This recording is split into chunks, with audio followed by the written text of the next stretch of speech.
Hello everyone, welcome to our channel. Myself Srishti Agarwal. तो कैसे हैं आप सभी? होप सो आप सभी मस्त होंगे और अपनी पढ़ाई को अच्छे से कर रहे होंगे। तो यहाँ पर मैं स्वागत करती हूँ एक बार फिर से आपके अपने चैनल स्कूल राज थ्योरी में। तो यहाँ पर हम देख रहे थे हमारा परिवेश भाग 2 कक्षा 4 के लिए पर्यावरण अध्ययन क्लास 4 के ईवीएस सब्जेक्ट के सभी सॉल्यूशन सभी चैप्टर से रिलेट।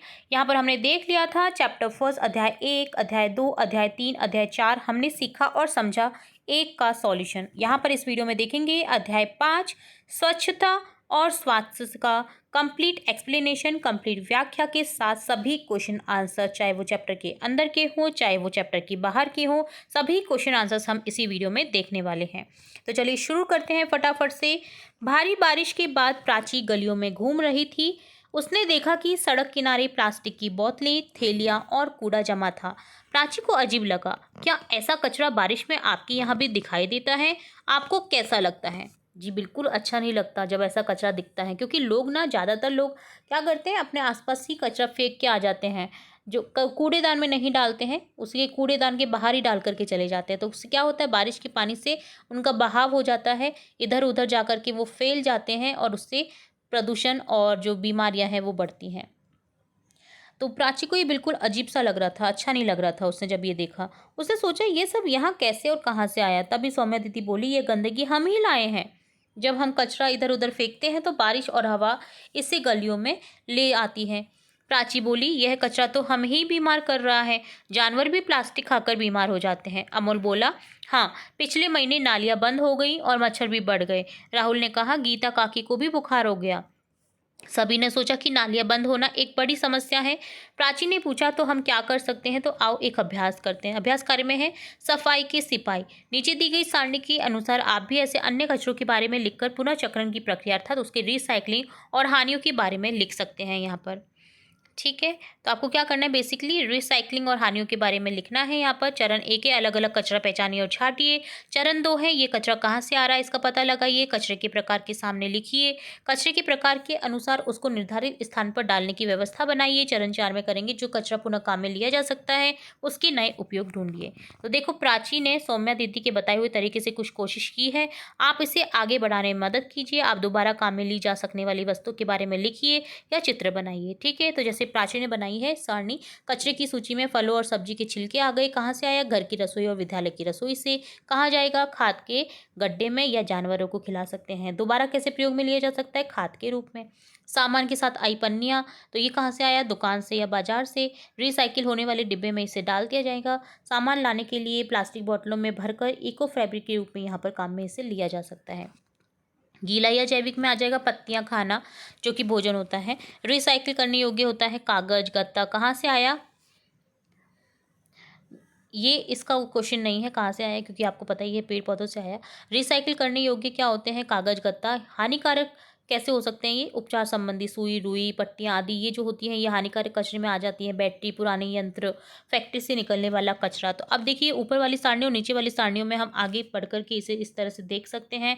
कचरे का प्रकार में लिख देंगे प्लास्टिक बोतलें। जैसे पुनः चक्रण की प्रक्रिया में देखिए, फैक्ट्री में पिघलाकर नई प्लास्टिक उत्पाद बनाए जा सकते हैं। यदि नष्ट न किया जाए तो हानियाँ क्या होगी? इससे पर्यावरण को नुकसान, जल निकासी में रुकावट, पशु उन्हें खा करके बीमार पड़ सकते हैं। कागज गीले कचरे से अलग करके पेपर मिल में रिसाइकिल किया जा सकता है।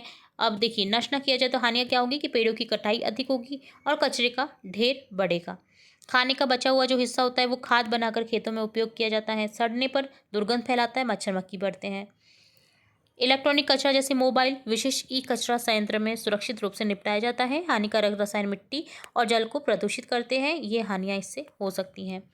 इसी तरह से देखिए, आप सारणी को इस तरह से भी लिख सकते हैं। कागज और गत्ता कहाँ से आया? घर, स्कूल, कार्यालय, दुकान से। कहाँ जाएगा? कागज रिसाइकलिंग प्लॉट में।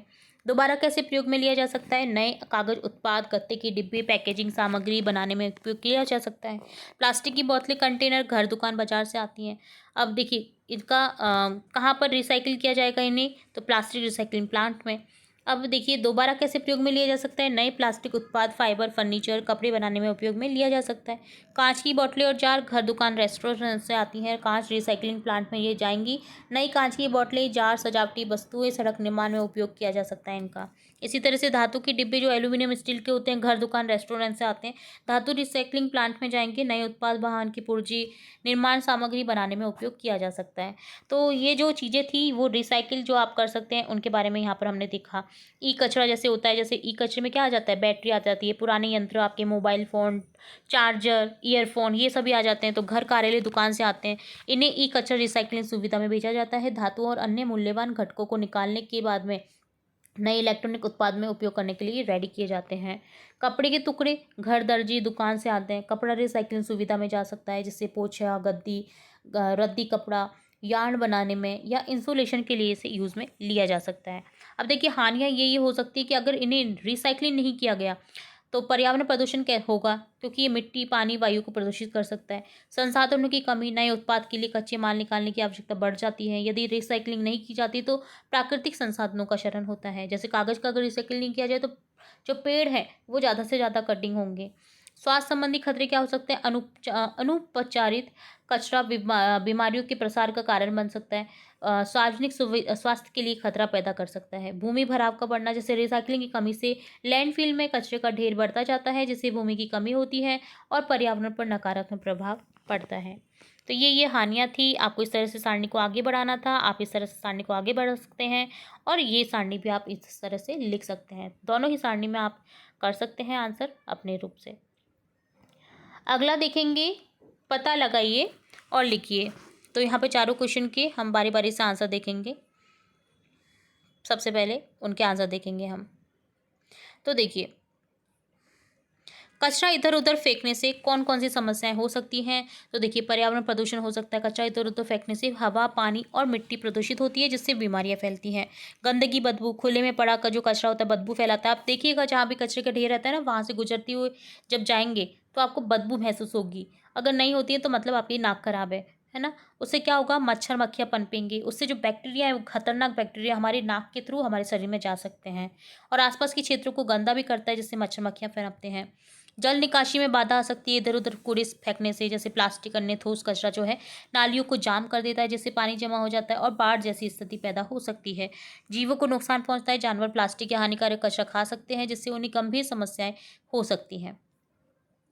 अगला क्वेश्चन था, आजकल आपने आसपास के कौन कौन से कचरे को इकट्ठा होते देखा है? क्या अभी भी प्लास्टिक की बोतलें इकट्ठा होती हैं? तो आजकल आसपास कई प्रकार के कचरे इकट्ठे होते देखे जा सकते हैं, जैसे गीला कचरा, फलों और सब्जियों के छिलके, बचा हुआ खाना, पेड़ पौधों की पत्तियां। सूखे कचरे में आ जाती है प्लास्टिक की बोतलें, रैपर, कागज, गत्ता, धातु के डब्बे, कांच की बोतलें। हानिकारक कचरे में आ जाता है बैटरी, पुराने इलेक्ट्रॉनिक उपकरण, दवाइयाँ, सुइयाँ। तो हाँ, प्लास्टिक की बोतलें भी बड़ी मात्रा में इकट्ठी होती देखी हैं।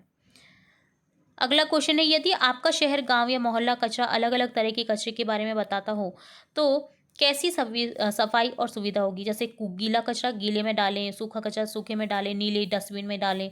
तो ये सब कैसे हो सकता है? तो यदि कचरा अलग अलग तरह से डाला जाए, गीला, सूखा, हानिकारक, तो सफाई व्यवस्था बहुत बेहतर होगी।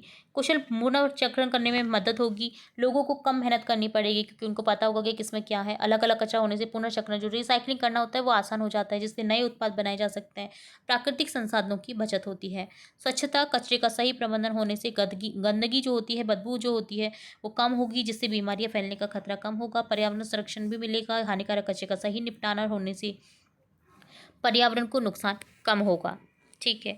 अगला फोर्थ क्वेश्चन है, अपनी आसपास किसी तरह का हानिकारक कचरा देखा है तो उसके क्या नुकसान होते हैं? तो हाँ, आसपास अस्पतालों से निकलने वाला मेडिकल जो कचरा होता है, सुइयाँ, पट्टियाँ, पुरानी बैटरियाँ, टूटे हुए इलेक्ट्रॉनिक उपकरण आदि हानिकारक कचरा देखा जा सकता है। तो उसके ये नुकसान होते हैं कि देखिए, संक्रमण का खतरा फैल सकता है। मेडिकल कचरे से संक्रमण फैलने का खतरा होता है, पर्टिकुलर बीमारी से रिलेटेड। जैसे पर्यावरण प्रदूषण बढ़ सकता है। ई जो कचरा होता है उससे बैटरियों और ई कचरे से मौजूद जो रसायन होते हैं वो मिट्टी और पानी को प्रदूषित कर सकते हैं। स्वास्थ्य संबंधी समस्या में क्या आएगा? इन कचरे के संपर्क में आने से त्वचा संबंधी रोग, सांस लेने में दिक्कत या अन्य गंभीर स्वास्थ्य समस्याएं हो सकती हैं। ठीक है। तो ये चारों ही क्वेश्चन थे जो आपको करने थे गतिविधि के अंतर्गत। पता लगाइए और लिखिए। मैं ठीक है। अब नेक्स्ट है, गतिविधि में आनंद आया और काफ़ी कुछ जानने को भी मिला, यह बात दूसरों को कैसे समझाएं। तो इतनी आसानी से तो उनकी बात कोई मानने वाला नहीं था, सौम्या दीदी ने कहा। ये बातें सभी को पता चलनी चाहिए, तब जाकर कुछ असर पड़ेगा। हाँ, पहले हम स्वयं शुरुआत करेंगे, फिर दूसरों को भी बताएंगे। तो प्राची कहती है कि ऐसे जल्दी से लोग प्रभावित नहीं होंगे, हमें पहले खुद को कोशिश करनी होगी, देन हम दूसरों को समझा सकते हैं। तो आप भी बताएं कि गंदगी रोकने के लिए पहले 3 कदम क्या-क्या उठाएँगी? तो देखिए, कदम 1 में लिखेंगे, अपने घर से निकलने वाले कचरे को गीले और सूखे कचरे में अलग-अलग करेंगे। उन्हें सही कूड़ेदान में डालेंगे। जो भी उसका कूड़ादान, जैसे हरे में जैसे सूखा हरे में गीला डालते हैं और नीले में सूखा, तो इसी तरह से हम डालेंगे। कदम 2 में लिखेंगे, अपने पड़ोसियों और दोस्तों को भी कचरे को सही जगह फेंकने और अलग-अलग करने के लिए प्रेरित करेंगे। कदम 3 में लिखेंगे, सार्वजनिक स्थानों पर कचरा नहीं फैलाएँगे और दूसरों को भी ऐसा करने से रोकेंगे। अब इन दोस्तों की चौकड़ी हर रोज विद्यालय के बाद मिलने लगी। राहुल ने आते ही बताया कि आज अमोल नहीं आएगा क्योंकि उसकी तबीयत ठीक नहीं है। कल रात से उसको उल्टियाँ और दस्त हो रही हैं। ओह, कुछ पता चला? ऐसा क्यों हो रहा है? प्राची बोल रही। तो पता नहीं, पर शायद कुछ उल्टा पुल्टा खा लिया होगा, अमोल बोला। तो देखिए, इसके बाद में क्या होता है, बातचीत होती है। देखिए, चारों क्वेश्चन तो हमने पहले ही देख लिए थे, तो चलिए पता लगाते हैं। तो देखिए, कुछ क्वेश्चन के आंसर देखेंगे जिससे हमें पता चलेगा कि ऐसा क्यों होता है, हमें उल्टियाँ दस्त क्यों होती हैं, है ना? ऐसा क्या कारण है। तो सबसे पहले आंसर देखेंगे, अपने घर में या आस पड़ोस में आपने किसी को बीमार होते देखा है? तो यह व्यक्तिगत क्वेश्चन है, आप अपना आंसर लिख सकते हैं इसमें, जैसे परिवार का सदस्य, पड़ोसी या दोस्त, कोई भी हो सकता है। ठीक है, तो देखा होगा तो आपने लिखना है या तो हाँ या ना। ठीक है, तो यहाँ पर मैं लिखूँगी जैसे हाँ, मेरे परिवार में मेरे आसपास में मैंने अपने जो फ्रेंड है अमित, उसको बीमार होते देखा है। नेक्स्ट क्वेश्चन है, आपने जिन बीमारियों के नाम सुने उनकी सूची बनाएं और पता लगाइए कि कैसे फैलता है। जैसे मलेरिया मच्छरों के काटने से फैलते हैं, डायरिया दूषित भोजन या पानी से फैलता है, टाइफाइड दूषित भोजन या पानी से फैलता है, सर्दी जुकाम हवा में मौजूद रोगाणु जैसे खांसने छींकने से या संक्रमित सतहों के संपर्क से फैलता है। इनमें से कौन सी बीमारियां पानी हवा खाने में होने वाली गंदगी से फैलती हैं?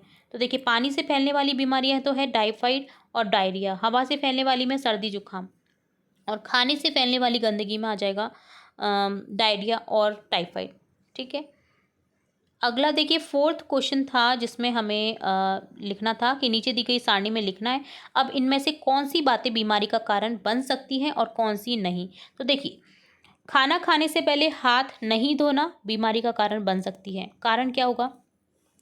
हाथों पर मौजूद कीटाणु खाने के साथ शरीर में प्रवेश कर सकते हैं, जिससे बीमारियां हो सकती हैं। गंदगी वाली जगह पर खेलना, हाँ, इससे भी बीमारी हो सकती है। कारण क्या होगा? गंदगी में मौजूद बैक्टीरिया, वायरस और अन्य सूक्ष्म जीवों के संपर्क में आने से बीमारियां हो सकती हैं।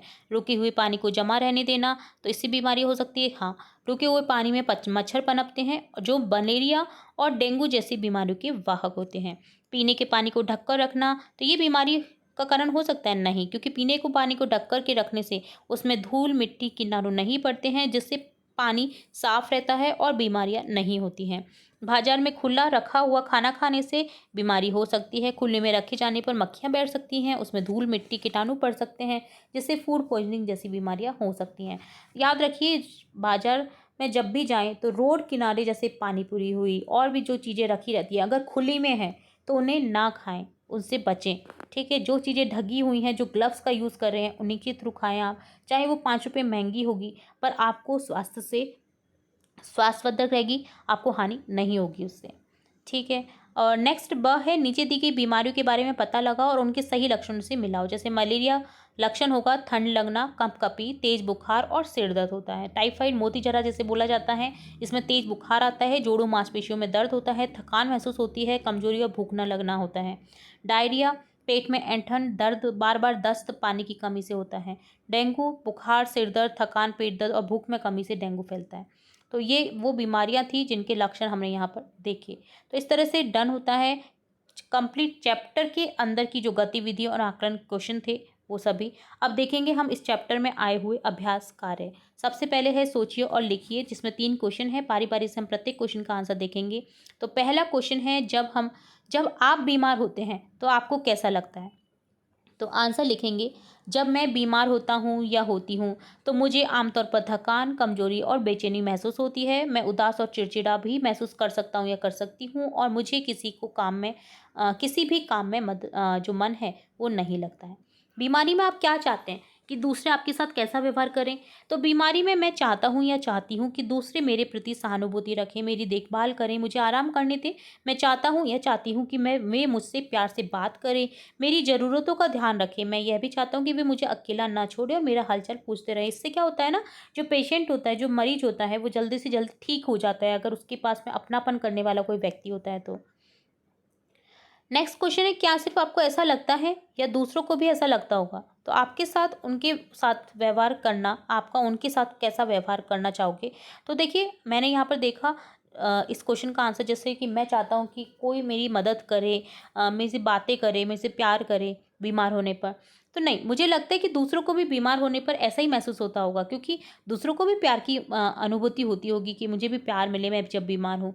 तो जब वे बीमार हो तो मैं उनके साथ भी वैसा ही व्यवहार करना चाहूँगा या चाहूँगी, जैसा कि मैं अपने लिए चाहता हूँ या चाहती हूँ। सहानुभूतिपूर्ण, देखभाल करने वाला, सहायक। मैं उनकी मदद करने और उन्हें ठीक होने में सहयोग देने की कोशिश करूँगा या करूँगी।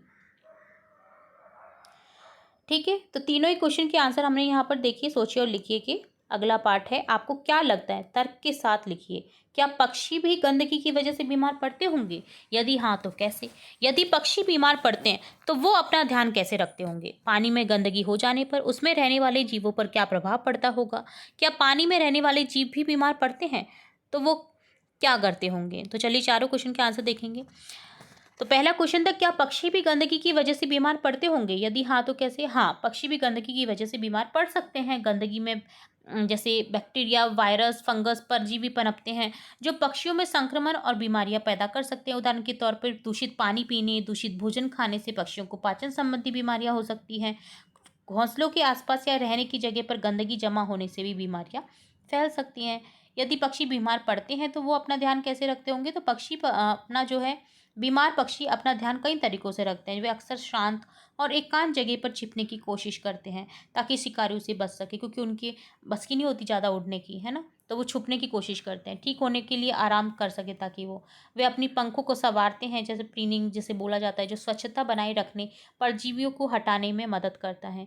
कुछ पक्षी विशेष पौधों या मिट्टी का सेवन कर सकते हैं जिनमें औषधीय गुण होते हैं। यदि बीमारी गंभीर हो तो वे कमज़ोर होकर मर भी सकते हैं, क्योंकि उनके लिए ये बताना मुश्किल होगा कि हम बीमार हैं, है ना?